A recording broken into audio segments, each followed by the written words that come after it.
अहम खबर बुलेटिन के आगाज में army chief general Syed Asim Munir ने क्वेटा गैरिसन का दौरा किया। ISPR के मुताबिक क्वेटा गैरिसन में आर्मी चीफ को जोब में दहशतगर्द हमले पर ब्रीफिंग दी गई। आर्मी चीफ ने जोब हमले में जख्मी एहलकारों की अयादत की। दहशतगर्द हमले में शहीद जवानों को खिराज अकीदत पेश किया। मुसल्लह अफवाज ने अफगानिस्तान से TTP की दहशतगर्द कार्रवाइयों और अफगानिस्तान में कालादम TTP की महफूज पनाहगाहों पर भी इजहार तशवीश किया है। ISPR के बयान में कहा गया है कि उम्मीद थी कि अबूर अफगान हुकूमत अपनी सरजमीन दहशतगर्दी के लिए इस्तेमाल होने से रोकेगी। पाकिस्तान में दहशतगर्दी के वाक़यात में अफगान शहरियों का मुलव्वस होना नाकाबिल बर्दाश्त है। पाकिस्तानी अफवाज दहशतगर्दों के खिलाफ कार्रवाइयाँ जारी रखेंगी और दहशतगर्दी की लानत को जड़ से उखाड़े बगैर चैन से नहीं बैठेंगी।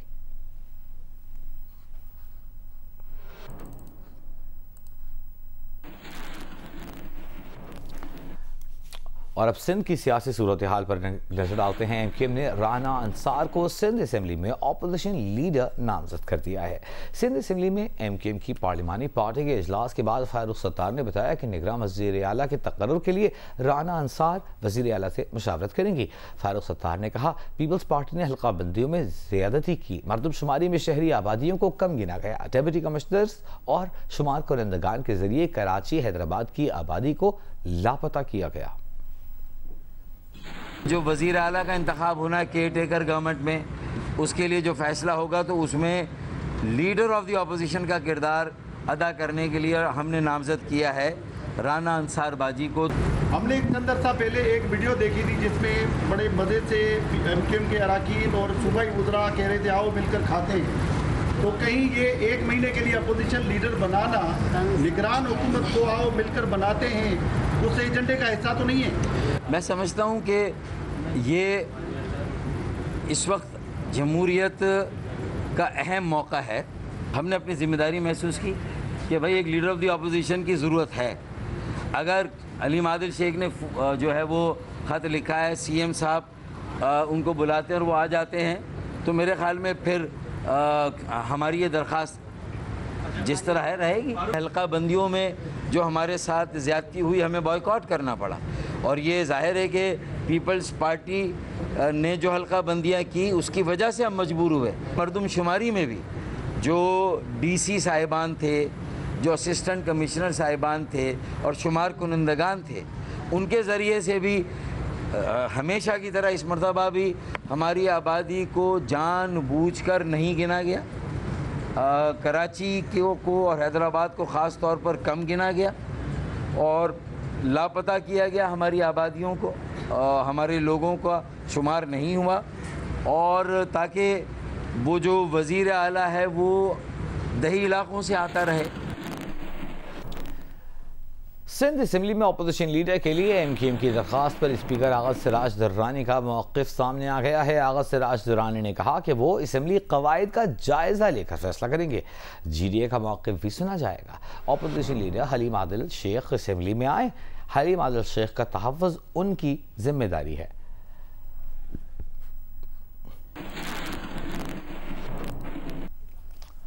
लाहौर हाई कोर्ट ने परवेज़ इलाही को गैर ज़ाहिर शुदा मुक़दमात में गिरफ्तारी से रोक दिया है। लाहौर हाई कोर्ट के जस्टिस मोहम्मद अमजद रफ़ीक ने महफूज फैसला सुनाते हुए परवेज़ इलाही को ज़ेरे इल्तिवा इंक्वायरियों में भी गिरफ्तारी से रोक दिया है।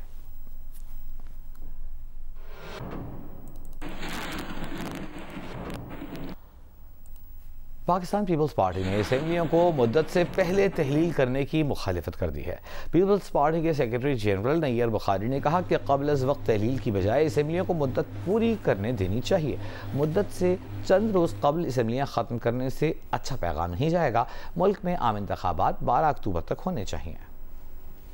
वफाकी वज़ीर दाखिला मुस्लिम लीग नून पंजाब के सदर राना सनाउल्लाह ने कहा है कि आम इंतखाबात में पंजाब के हर हल्के में शेर का निशान मौजूद होगा। कहा कि आज नून लीग की तंजीम UC की सतह पर मजबूत और मुनज़्ज़म है। लाहौर में न्यूज़ कॉन्फ्रेंस के दौरान राना सना ने कहा कि मुल्क को हमेशा नून लीग ने ही बहरान से निकाला है। इसके बावजूद नून लीग के खिलाफ साजिश हुई। नून लीग इलेक्शन जीत कर हुकूमत बनाएगी और इस बार 5 साल तक नून लीग के खिलाफ साजिश नहीं होगी। पाकिस्तान मुस्लिम लीग नून पंजाब में भरपूर अंदाज से جو ہے وہ انتخابی عمل کو جو ہے وہ آگے لے کے بڑھے گی. ہر حلقے میں پاکستان مسلم لیگ نون کا امیدوار موجود ہوگا. شیر کا نشان ہر حلقے میں جو ہے وہ موجود ہوگا. ہم نے ڈویژنل کنونشنز کیے تھے اور یہاں پہ ہم نے تنظیموں کو موٹیویٹ کیا اور اس کے بعد پارٹی کو یو سی لیول تک جو ہے وہ ہم نے جو ہے وہ منظم کیا. پاکستان مسلم لیگ وہ جماعت ہے جس نے ہر بحران میں پاکستان کو جو ہے وہ اس بحران سے جو ہے وہ نکالا. یہ عزم بھی کرتے ہیں کہ بار بار جس طرح سے ایک بحران پہ جو ہے وہ قابو پایا گیا اور اس کے بعد پھر پاکستان مسلم لیگ کے خلاف اور میاں نواز شریف کے خلاف سازشیں ہوئیں, اس مرتبہ انشاءاللہ کوئی سازش نہیں ہوگی اور اگلے 5 سال میں پاکستان جو ہے وہ ترقی کی شاہراہ پہ گامزن ہوگی. وزیر اعظم شہباز شریف نے کہا ہے کہ پاکستان کے دیوالیہ ہونے کا خطرہ مکمل طور پر ٹل گیا ہے. IMF پروگرام کی منظوری کے بعد معیشت بہتری کی جانب گامزن ہے. چشمہ نیوکلیئر پاور پلانٹ کا سنگ بنیاد رکھنے کی تقریب سے خطاب میں وزیر اعظم نے کہا کہ گزشتہ 15 ماہ ملک کی معیشت بہت خراب حالت میں رہی. Our detractors had been running rumor mills that God forbid Pakistan is going to default, that we, by the grace of God Almighty, the risk of potential default has been completely averted. وزیر اعظم شہباز شریف نے national university of technology میں خطاب کے دوران جاپانی محنت کشوں کے احتجاج اور ان کے طریقہ احتجاج کا بھی ذکر کیا. وزیر اعظم نے کہا کہ جاپانی محنت کش احتجاج کرتے تو ہیں مگر کام کا ایک لمحہ بھی ضائع نہیں کرتے. میں ایک دفعہ جاپان گیا, یہ 80 کی دہائی کی بات تھی, تو مجھے وہ ایک فیکٹری میں لے کے گئے تو میں نے دیکھیں یہ قومیں اس طرح بنتی ہیں. میں نے دیکھا کہ آواز آ رہی اس طرح اور پھر بند ہو جائے, پھر میں چند قدم آگے چلوں پھر آواز آئے اس طرح. میں بڑا حیران سا ہوا, مشینیں چل رہی تھیں, کام ہو رہا تھا. جب تیسری مرتبہ مجھے آواز پڑی تو میں نے اپنے میزبان کو کہا, میں نے کہا کہ مسٹر ڈائریکٹر واٹ از دس؟ تو اس نے کہا کہ شہباز شریف صاحب یہ یہاں پر اپنے مطالبات کے لیے یہاں پر پروٹیسٹ کر رہے ہیں.